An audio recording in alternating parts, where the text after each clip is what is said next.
আলহামদুলিল্লাহ, দেরিতে হলো বর্তমানে সৌদি সরকারের ঘুমন্ত ইমান জাগ্রত হচ্ছে। আপনারা জানেন, গতকাল ইসরায়েল বাহিনী কাতারের উপর হামলা করে।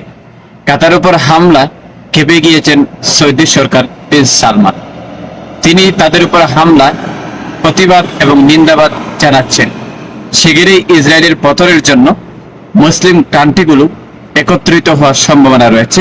তার বক্তব্য থেকে, তার সুস্পষ্ট কথা থেকে বোঝা যাচ্ছে, মুসলিম কান্ট্রিগুলো যদি একত্রিত হয়ে যায় তাহলে আমাদের বিশ্বাস ইসরায়েল বাহিনীর পতন ঘটবে।